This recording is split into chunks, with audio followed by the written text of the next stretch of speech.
off. All units, fire at will. 1-2, pick a target. Too many, Captain. Watch your stabilizer, Gold 6. Anybody cover me. I got 2 vultures on my tail. Gotta hold them here. Watch your left. I can't shake them. I'm hit. Where's our reinforcements? Non-canon is a term that before Disney's heresy and unforgivable sin was used to refer stories that didn't continue after done and couldn't connect to other stories, but still we love them. Some of them we prefer them over true canon, and we dream of how they can continue, and even some of them were some sort of continued by the fans. Jobs and consideration that most of Disney's own material don't give the spark to ignite such jobs with their material.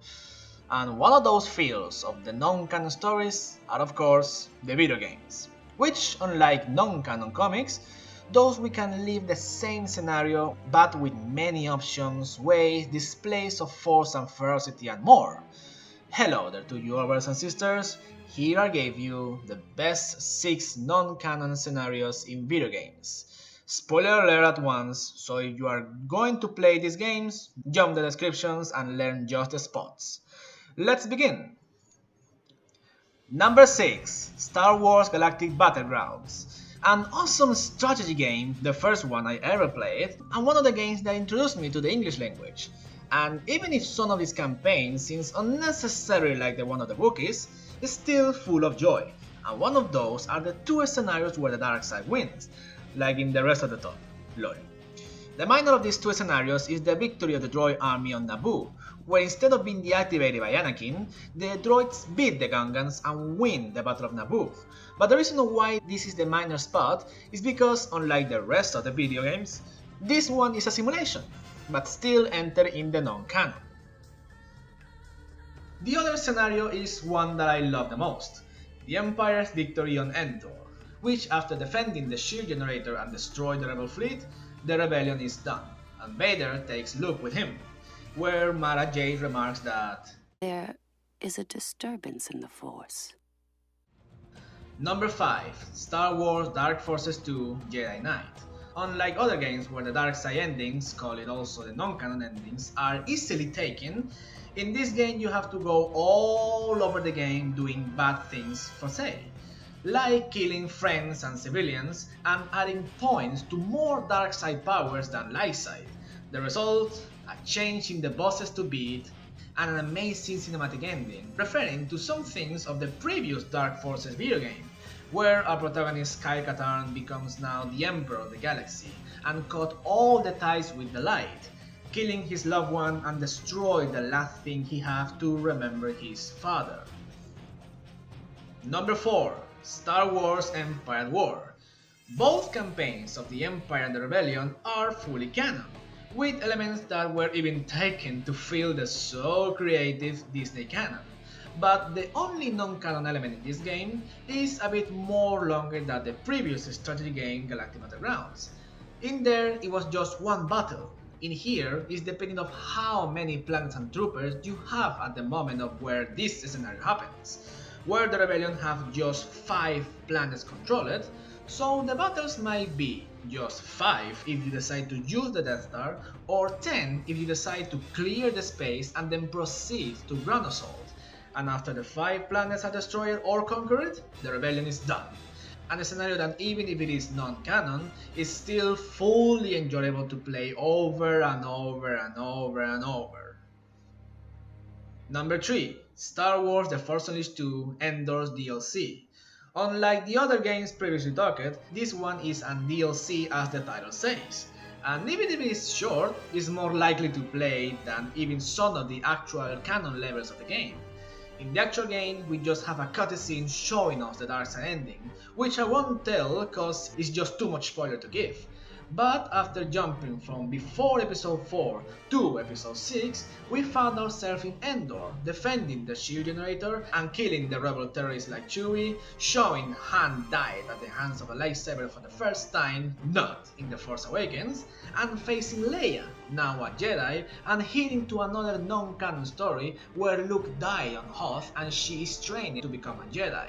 And in this battle, she wields a yellow lightsaber, the color of the true expanded universe. But as expected, she's no match to her opponent.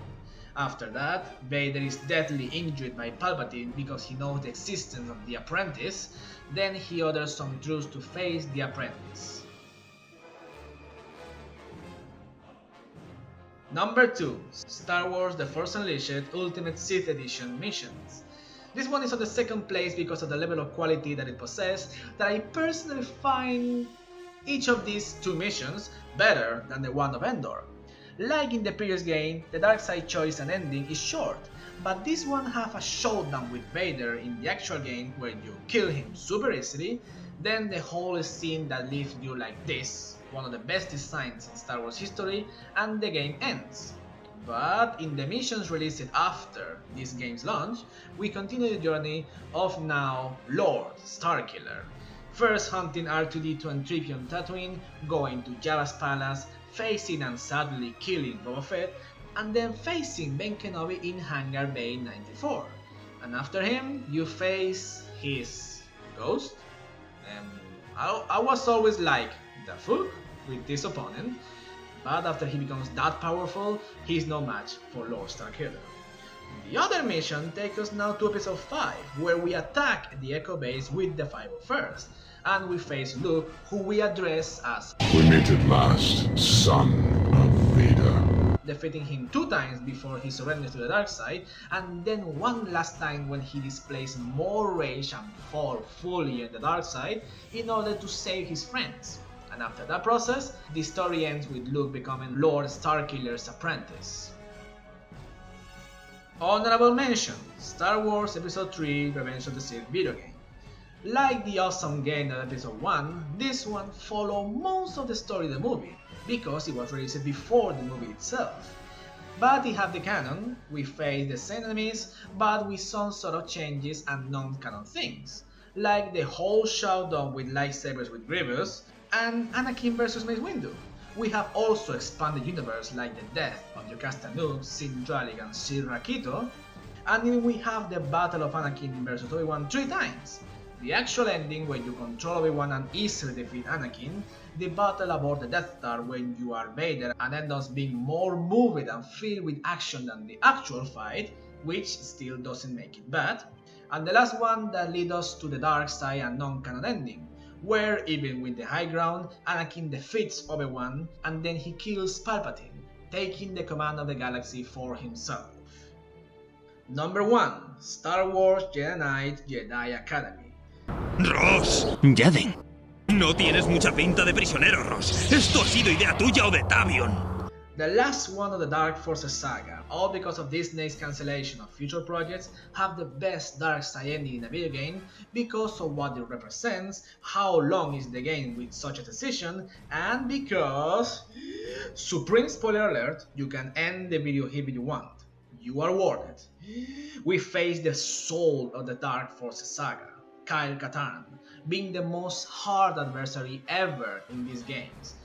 After choosing to kill your friend Rosh Pennin, Yaden Kor makes his way to Korriban, facing every enemy he can find in order to get the scepter of the Sith Lord Mark Arachnos.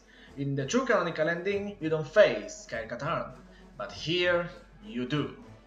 And also the best ending because, after this ending, the impact was so amazing that the game was some sort of followed and continued by fans, in a mod game called Jedi Knight Jedi Betrayal, game that, like many ones made by fans, is better than most of Disney projects, and surely better than the first EA Battlefront, for example. And even if with some dark side endings you may be okay with them playing them 2 times, 5 times or 10 times, this ending is for sure the one to be played unlimited times. Well, that was all for this video. If you like it, please give a like, subscribe, activate the bell, share with all that you know that love Star Wars, comment it, and join me in the Facebook page. Until the next one, this is Carlo wishing you all good fortune, brothers and sisters, and may the Force be with you all, always.